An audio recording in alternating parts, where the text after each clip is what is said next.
Estamos haciendo Radio Universidad Austral de Chile por la 90.1 FM Radio Watch, cuando son las 20 horas de estos últimos días de septiembre, ya nos acercamos a octubre, se nos termina el mes de la memoria acá en la Radio Watch, pero también empieza un mes muy importante que es octubre, un mes para la memoria también, por el 18 de octubre en su momento, pero también por el plebiscito que se nos viene. Pero hoy nos convoca otro tema, otra conversación, y es que vamos a estar hablando junto a Pablo Arduán Borges, abogado, jefe de estudio de Defensoría Regional de Los Ríos. Vamos a estar conversando sobre el proyecto Inocentes, y también estamos junto a Elizabeth Mendoza. Elizabeth nos va a dar su testimonio sobre su privación de libertad injusta. Vamos a estar hablando sobre este caso de presos que son inocentes. Acá las cifras son 33.000 inocentes estuvieron en prisión preventiva en los últimos 18 años. Una cifra un poco alarmante, pero vamos a estar conversando durante esta media hora de entrevista junto a Pablo y Elizabeth de estos distintos casos. Primero darles las bienvenidas. Pablo, ¿cómo te encuentras? Muchas gracias, muy bien, Miguel. Acá en mi oficina, en mi puesto de trabajo. Perfecto. Así, Trabajando. así te vemos. Elizabeth, ¿cómo Sí. estás? Hola, muy bien, Bien- gracias. Bienvenida a la radio y bueno, vamos a empezar con Pablo. Pablo, primero, ¿bajo qué contexto nace este proyecto, el proyecto Inocente? Y saber un poquito para que la gente que nos está escuchando por la 90.1 FM se entere de cuáles son sus principales objetivos. Sí, mira, lo primero es señalar que este proyecto tiene que ver mucho también un poco con lo que sucede a partir del 18 de octubre y este nuevo proceso constituyente, porque la, la finalidad de cualquier sistema de justicia, muy brevemente, es encontrar la verdad, ¿ya? Y en un sistema de justicia penal, encontrar la verdad es relevante porque permite castigar a las personas que efectivamente cometieron delitos, pero por otra parte, permite exculpar a aquellas personas o ratificar la inocencia de aquellas personas que no han cometido delitos. Esa es la finalidad de cualquier sistema de justicia y de un sistema de justicia penal. Pues bien, el proyecto Inocentes tiene como finalidad justamente, especialmente esa arista, ¿no es cierto?, el perfeccionar justamente el sistema de justicia penal, principalmente enfocado, ¿no es cierto?, Sí. en las personas que han sido injustamente, en nuestra opinión, condenadas o procesadas por el sistema de justicia penal, en la actualidad formalizadas por parte del Ministerio Público. Entonces, en ese contexto nace el proyecto Inocente, justamente con la finalidad de perfeccionar nuestro sistema de justicia penal e impedir que personas Claro, inocentes paguen por algo que no han hecho. claro. Eso en términos simples, Miguel. Perfecto, Pablo. De hecho, yo quería llevar un poquito la conversación un poquito más adelante sobre el tema del plebiscito. Tenía unas preguntas respecto a eso y también sobre el aumento de detenidos inocentes durante el estallido social. Pero bueno, antes de irnos a ese tema, como le anunciás al comienzo, 33.000 inocentes estuvieron en prisión preventiva en los últimos 18 años. ¿Cuáles son los principales errores que ustedes detectan en el sistema judicial que lo lleva a operar de manera negligente? Pablo. Mira, eh, los principales errores, mira, en todas partes del mundo es muy similar. El proyecto Inocente, los primeros inicios fueron en Estados Unidos, a través del proyecto Inocente en Estados Unidos, Innocent Project, y acá en Chile los errores se repiten normalmente. Nosotros tenemos un catálogo de nuestra página web del proyecto Inocente, inocente.cl, de alrededor de casi 80 casos. Los errores más comunes son problemas en el registro de confesiones. No existe un sistema, ¿no es cierto?, en que las confesiones queden registradas o videograbadas, muy brevemente, así se explica. Existen problemas con la identificación, las personas, los testigos identifican erróneamente a determinadas personas, no existen protocolos muy exhaustivos respecto a cómo los testigos tienen que identificar a las personas. También podemos encontrar problemas relacionados con el acceso y preservación de evidencia. En Chile la evidencia, después que termina un juicio, se conserva solo hasta un máximo de 6 meses. Si existieran nuevas técnicas científicas que permitieran analizar la evidencia en el futuro, en Chile las personas condenadas no pueden acceder a una revisión de esa evidencia porque su evidencia ha sido destruida. Y en ese sentido, esos son los principales que podríamos decir errores más importantes en que se puede incurrir en el sistema, además de otros errores menores, pero que sería ya más lato de explicar. Perfecto, Pablo. Ahora, bueno, pasando con Elizabeth Mendoza, quien vivió la experiencia en carne propia, ¿cierto?, de estar privada de libertad siendo inocente. Primero, Elizabeth, la pregunta también, y para la gente que nos está viendo y nos está escuchando por la radio, es que nos puedas comentar un poco sobre este caso. Este caso que se inició en septiembre del 2015, ¿cierto? Pero que ya tiene su fin en el año 2017, que es cuando Elizabeth Mendoza y Luis Ojeda finalmente son declarados inocentes, pero tuvieron que estar 2 meses en prisión preventiva, 2 meses y 18 días, y también 1 año con arresto domiciliario. Entonces, si nos puedes contar un poco sobre esta experiencia, tu experiencia personal de estar privada de libertad siendo inocente. Elizabeth. Es totalmente injusto el tema de cargar con una culpa que uno no tiene. Entrar a un mundo del que uno en realidad no pertenece, tener que aprender sobre código y un montón de cosas. Aparte el tema de la familia, la pareja, hijos, todo, que no es un daño que se le hace solamente a la persona que se priva de libertad o se culpa injustamente, sino que va con todo el contorno de la familia de uno. Se cambian mucho las cosas en realidad. Claro. ¿Qué tanto cambió tu vida, Elizabeth, del 2015? Ya han pasado 5 años, ¿cierto? Pero han pasado solamente 3 años desde que Luis y tú fueron declarados inocentes, pero haciendo quizás, rebobinando un poco, ya haciendo una reflexión con años encima, ¿qué tanto cambió tu vida cuando se declara que ustedes son, o sea, se robo con intimidación en grado consumado en botillería en Valdivia? Eso fue lo que finalmente se le acusa a ustedes. Entonces, ¿cómo fue este cambio para ti? Claro. Entonces, ¿qué tanto te cambió la vida? Bastante, a ver, es que son las consecuencias que quedan de esa situación. Si bien he estado en otros programas o entrevistas, es donde se habla de que bueno, yo trabajaba en la botillería de mi papá, botillería que entre paréntesis quebró, por lo cual, independiente del arresto domiciliario que tenía, también era quedarse sin trabajo. Mi pareja en ese momento estaba con un tema de postulaciones a gendarmería y por el hecho de enrolarse para ir a verme, tuvo que bajarse, que es un cambio también fuerte. Mi hijo hasta el día de hoy, han pasado 5 años y todavía tiene una alergia nerviosa y es una suma de secuelas que quedan a raíz de eso. Claro. Claro, y por parte... El tema que se habla mucho con respecto a que la gente ya, por más que se han hecho programas y todo, hay un papel que diga que yo soy inocente, pero igual de repente la gente queda con el prejuicio o la desconfianza y uno lo nota. Claro.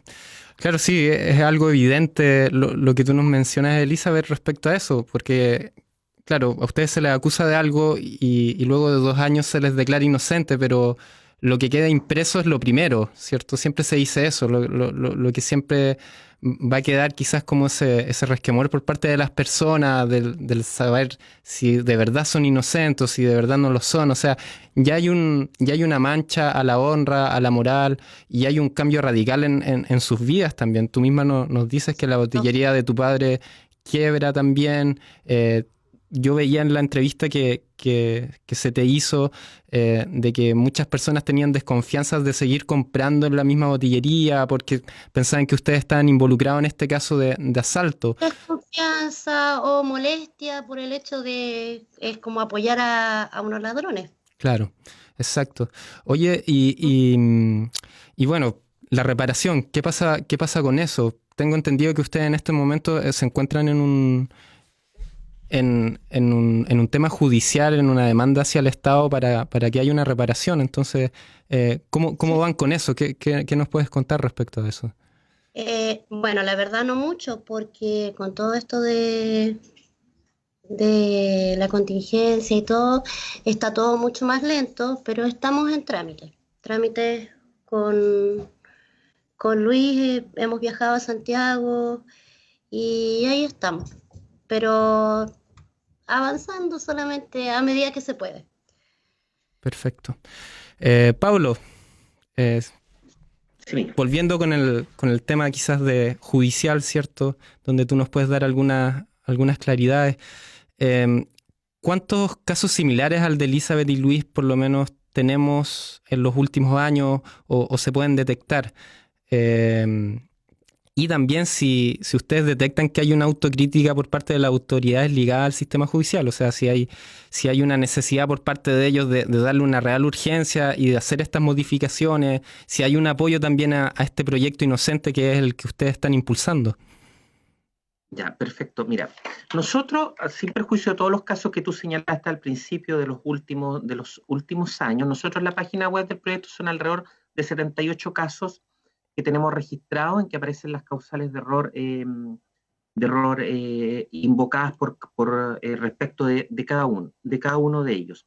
Respecto, por ejemplo, de la conciencia que existe sobre el tema, por lo menos, por ejemplo, la excelentísima Corte Suprema ha acogido 48 recursos de revisión de causas de personas que ya habían sido condenadas, ¿no es cierto? Y que posteriormente se determinó su inocencia después de la condena, un caso contrario al de Elizabeth, porque el de Elizabeth fue durante la tramitación de la causa, sino personas que después de la condena han sido posteriormente declaradas inocentes por parte de la excelentísima Corte Suprema.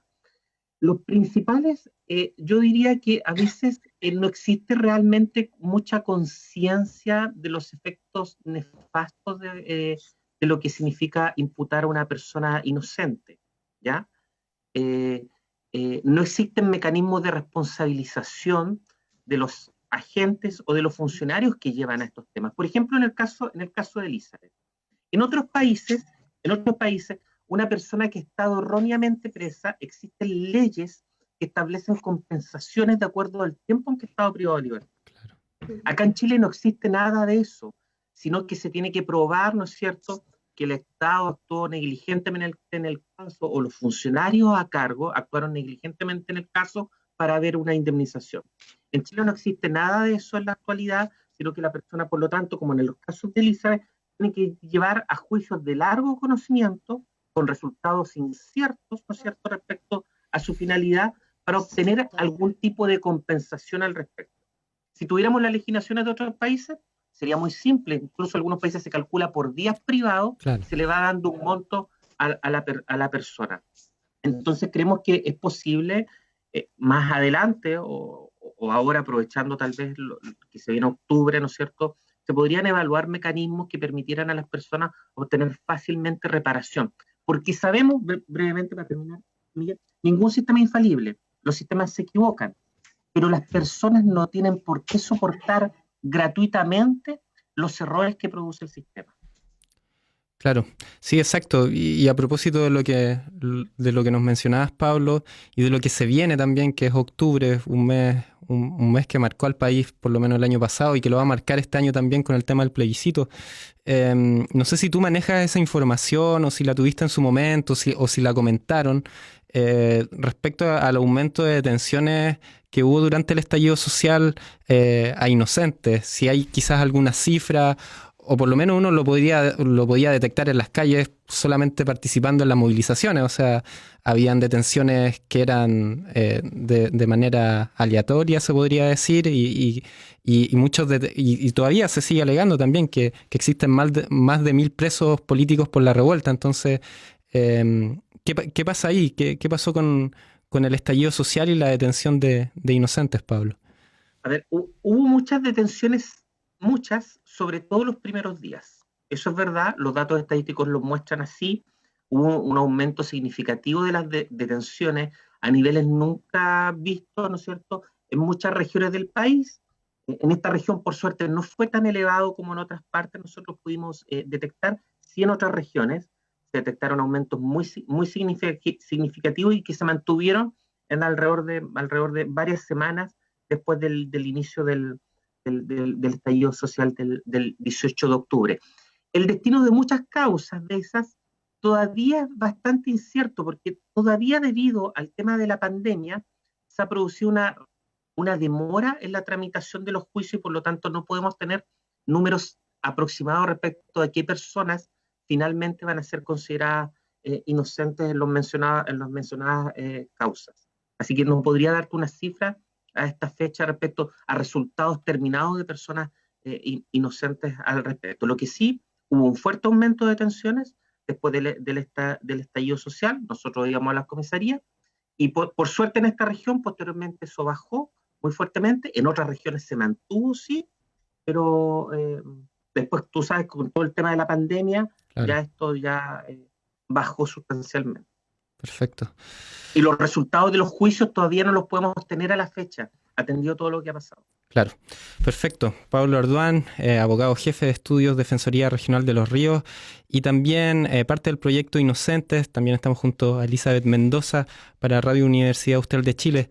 Elizabeth, ya, ¿qué reflexiones podrías ya tener respecto a esto? ¿Qué es lo que esperas respecto a este proyecto también que te involucra a ti, que involucra a Luis también y involucra a muchas personas en el país que están a la espera de que un proyecto como este sea tomado en consideración y que sea urgente también por todo el daño que ocasiona? Tú ya nos has comentado durante esta conversación todos los daños que te trajo el estar privada de libertad. Entonces, ¿qué reflexión por lo menos ya sacas en limpio respecto a esto? ¿Qué es lo que esperarías para el futuro? ¿Y qué es lo que esperas también respecto a tu caso en específico en cuanto a la reparación?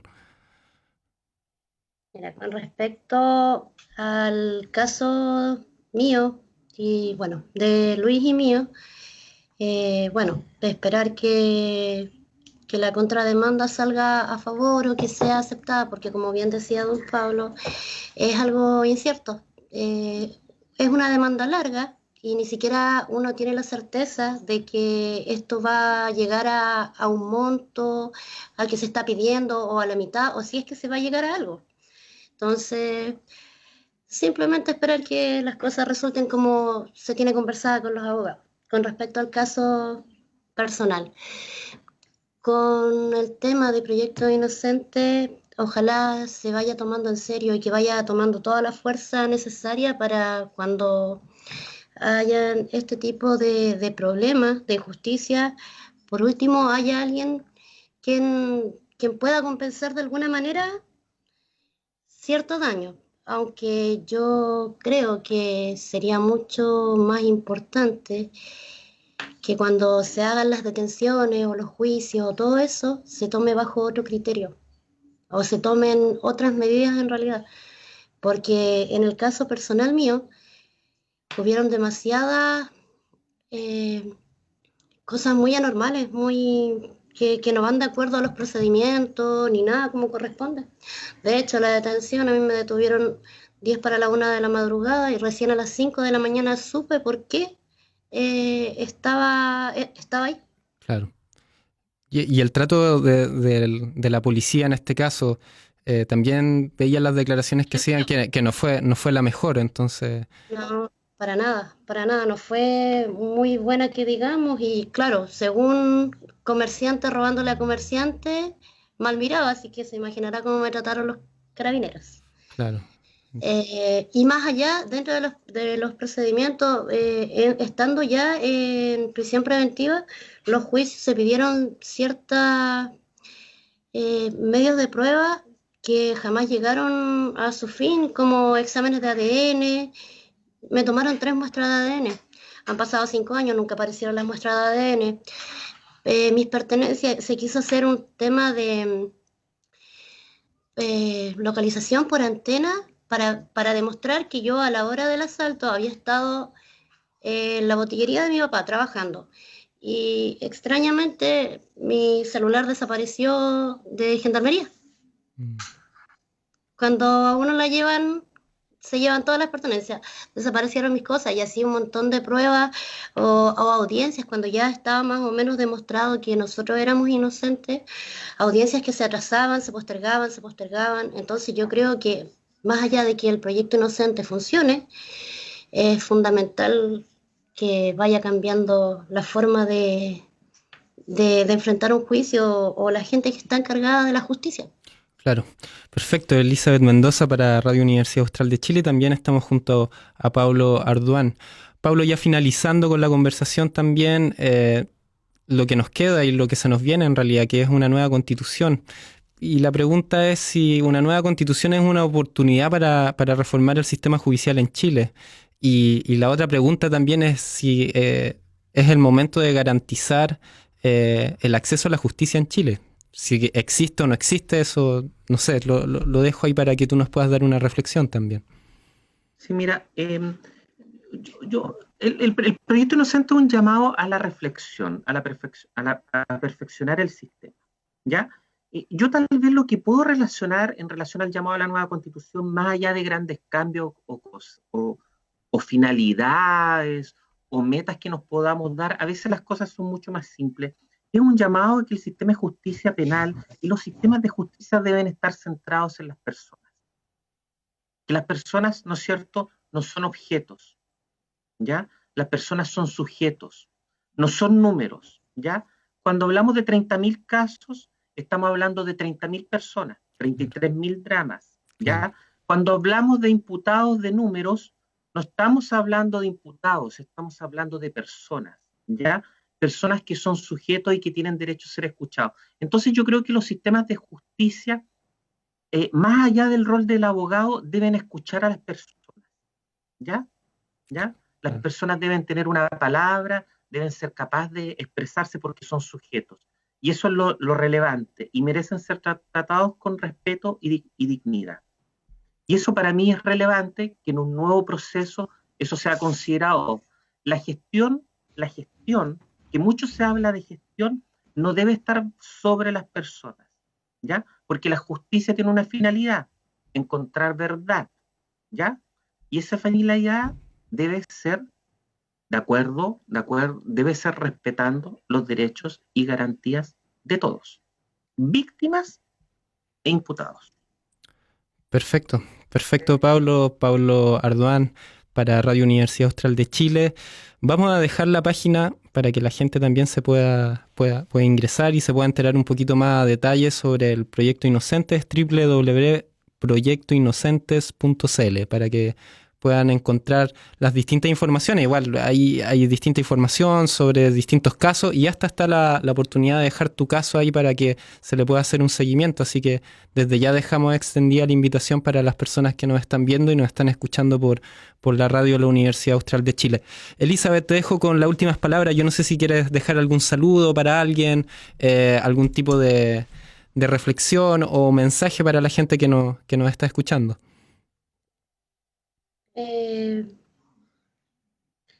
Saludos, agradecimientos en realidad obviamente a mi familia, a mi marido, mi pareja, mi suegra que fue de gran ayuda en el momento en que yo estuve privada de libertad, mis hermanas, mi padre, a Malú, que es una persona que me ha apoyado en todo este proceso de cuando yo descubrí Proyecto Inocente, que me ha guiado y me ha ayudado bastante. Eso. Perfecto, te agradecemos, Elizabeth. Pablo, esperamos también estar en contacto para lo que se venga respecto al proyecto Inocentes, para dar más información y también para ampliar el debate. Quizás se nos quedaron algunas cosas ahí en el tintero, pero el tema de las policías también es importante, supongo, en este tema. De pronto está en el debate también el tema de la modernización de las policías, de los peritajes, de los procedimientos, entre otras cosas. Quizás sea un tema importante a tratar y a debatir, supongo, en el futuro. Así que ahí dejamos extendida la invitación para que nos podamos encontrar nuevamente. Pablo, también te dejo con las últimas palabras o algún tipo de invitación, reflexión o saludos. Sí, mira, saludo a mi familia que siempre me ha acompañado por mi viaje en Chile a través de la Defensoría, estando en distintos lugares, y he conocido esta ciudad Valdivia que es muy hermosa.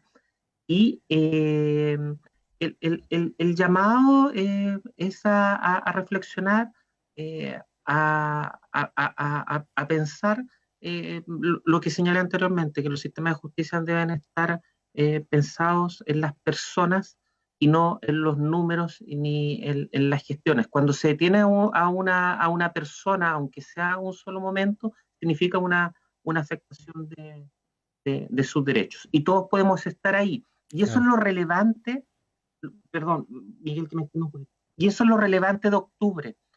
En octubre del año pasado nos permitió darnos cuenta a la sociedad tal vez de lo que significaba el sistema de justicia penal. La sociedad muchas veces no lo había mirado. El sistema de justicia penal era solo para algunos tal vez. Pero en octubre tal vez nos dimos cuenta de que el sistema de justicia penal existía y que habían cosas que tal vez requerían ser corregidas, ¿ya? Y nos permitió mirar ese sistema que tal vez antes no mirábamos porque nadie pensaba que iba a estar sujeto al sistema de justicia penal, a la persecución penal por parte del Ministerio Público. Eso. Perfecto, Pablo. Te agradecemos. Pablo Orduán Borges, abogado jefe de estudios de Defensoría Regional de Los Ríos y también del Proyecto Inocente, y también junto a Elizabeth Mendoza. Le agradecemos por este contacto y esperamos tenerlos de vuelta en la radio. Así que eso, nosotros los dejamos con la programación de Radio UH. Agradecemos a Diego Castro en los controles y a Alejandro Escobar también. Seguimos.